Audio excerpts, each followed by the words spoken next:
आदरणीय दर्शकवृन्द नमस्कार। म मनिका गजमेर दृश्य देखाइरहेछु। हजुरहरूलाई थाहा नै होला, हामीले मणिराज राई दाजुको उपचारको लागि के हामीले केही खर्चहरू रकमहरू जुटाउनका लागि भिडियो अपलोड गरेका थियौँ। द पात्रो भन्ने मिडियाबाट चाहिँ हामीले भिडियो अपलोड गरेका थियौँ कि आज हामीले थोक भए पनि रकमहरू उठाएर चाहिँ ल्याएका छौँ। त्यसैले चाहिँ उहाँलाई भेट्नको लागि चाहिँ हामी उहाँको रुममा आएका छौँ। हेर्नुहोस् है त।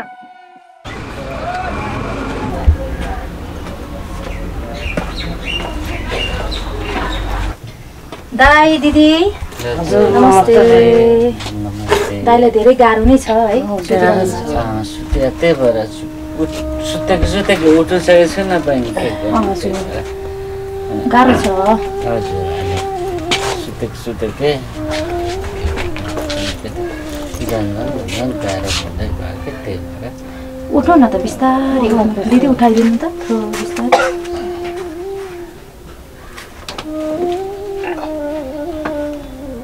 ब्यान्डेज खोल्नु भयो? हजुर ब्यान्डेज भर्खर खोलेको के जे पोल्ने त्यहाँदेखि अनि केही गर्दा पनि कति त्यो गर्दा पनि नहुने। अनि फेरि एकछिन सञ्चार अलिकति कम जस्तो हुन्छ एकछिन। अहिले त यो यसो चिमबाट पनि थाहा हुँदैन, लाटो भइसक्यो, मासु नै लाटो भइसक्यो नि त। यसरी के गर्दा यसरी चिमबाट थाहा हुँदैन। अनि खुट्टा नै चिमट्दै हुनु अनि थाहा भएन। दर्शकवृन्द, उहाँहरू बस्ने ठाउँ चाहिँ यस्तो छ। हजुरहरूले देखि नै हाल्नु भएको छ पहिलो भिडियोमा पनि। मैले तीनचोटि चारचोटि नै होला भिडियो चाहिँ मैले पोस्ट गरिसकेको छु। उहाँहरूको अवस्था देखेर चाहिँ उहाँ बस्ने ठाउँ यस्तो छ, दिदीको अवस्था पनि यस्तो छ, दाईको अवस्था यस्तो छ। आज चाहिँ मैले हाम्रो दाईको लागि जति पनि मान्छेहरूले सहयोग गर्नुभयो त्यो सहयोग चाहिँ म लिएर आएकी छु। दाईको लागि चाहिँ मैले यहाँ नामहरू पनि टिपेको छु सबैजनाको। फेरि पुनम भुजेल ठेचो बास्याङबाट चाहिँ उहाँले चाहिँ 300 रुपियाँ दाईको उपचारको लागि थोरै भए पनि सहयोग है दिदी लगेर दिनु भनेर दिनुभएको छ। अनि बिनु तामाङ त्यो पनि ठेचो बास्याङबाटै 500 रुपियाँ दिनुभएको छ। अनि शिखा मगर धापाखेल्दो बाटोबाट 500 रुपियाँ दिनुभएको छ।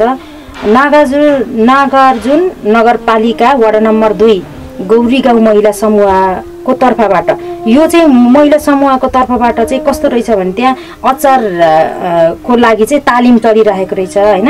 अनि त्यहाँका महिलाहरूले चाहिँ अचारको तालिम गरिरहनु भएको, तालिममा आउँदाखेरि अब खाजा खाने पैसा चाहिँ दाईको सहयोगको लागि भनेर उहाँहरूले 2100 रुपियाँ दिनुभएको छ। अनि त्यस्तै गरी कृति स्पाइस फुड उद्योगकी सञ्चालिका मीरा बजगाईको तर्फबाट रु 2300 रुपियाँ चाहिँ दाईलाई उपचारको लागि थोरै भए पनि सहयोग होस् भनेर चाहिँ उहाँले चाहिँ पैसा पठाउनु भएको छ। उहाँहरूले यो पैसा चाहिँ म आज हाम्रो दाईलाई दिँदैछु। यति पैसा भए पनि यस्तै मनहरू धेरै जोडिन सक्छन् हैन। अब 50, 100, 200, 500, 1000 गरेर चाहिँ यो यसमा 2100 रुपियाँ छ। यो 2100 रुपियाँ दाई है। अनि यो चाहिँ 11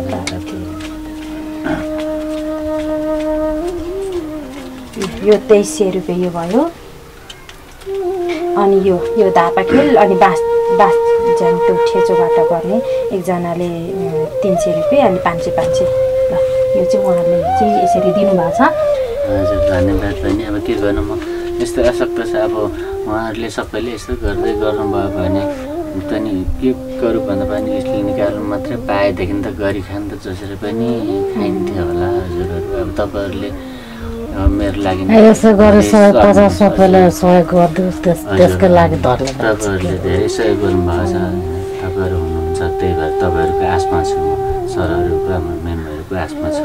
नदिनु बग्ला जस्तो मेरो उपचार त हुन्छ होला, यो स्किल निकाल्न सक्छु होला नि हजुर म्याम।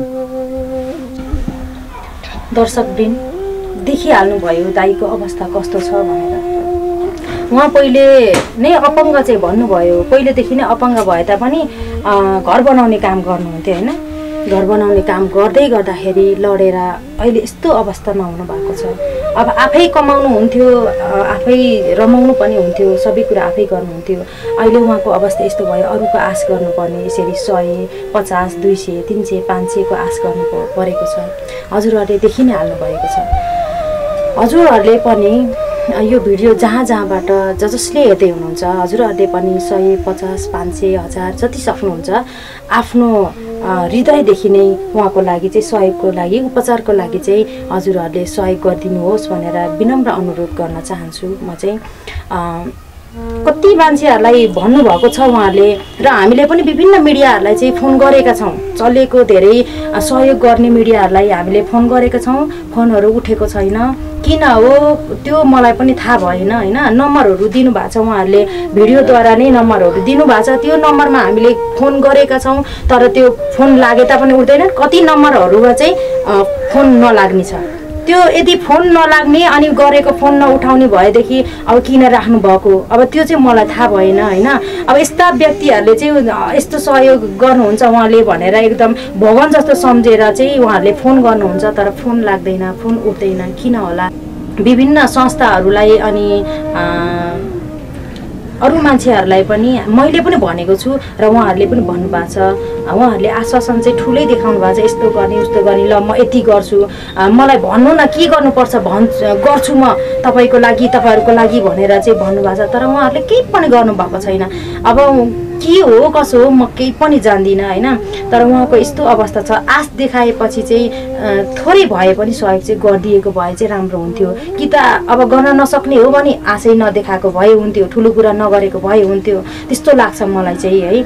अनि अब उहाँले भन्नुभएको छ यस्तो यस्तो मलाई यस्तो यो मान्छेले नि यसो भनेको छ, यो मान्छेले नि यसो भनेको छ, तर बहिनी अहिलेसम्म केही पनि गर्नुभएको छैन, मेरो त जिन्दगी यस्तै जाने हो कि भनेर उहाँले चाहिँ दुखेसो पोख्नु भएको छ। प्लिज हजुरले उहाँलाई आश देखाउनु भएको छ भने हजुरले सकेको गरिदिनुहोस् होइन। एउटा नेपालीमा उखान छ, मैले लेखेर पनि पोस्ट गरेको छु, गरिबलाई कहिले पनि दिन्छु भनेर आश नदेखाउनु र यसलाई लान्छु भनेर कहिले पनि आश नदेखाउनु। उहाँहरूले चाहिँ यो कुरामा धेरै आश गर्नुहुन्छ क्या, आश गर्नुहुन्छ मलाई यो मान्छेले यसरी दिन्छु भनेको छ, यो मान्छेले अलिकति भए पनि दियो भने चाहिँ मेरो उपचार हुन्छ भनेर उहाँहरूले आश गर्नुहुन्छ क्या। त्यही भएर बरु हजुर गर्न सक्नुहुन्न भने नबोल्नुहोस्, आश नदेखाउनुहोस्। यदि सक्नुहुन्छ भने हजुरको हृदयदेखि चाहिँ उहाँहरूलाई सहयोग गर्नुहोस्।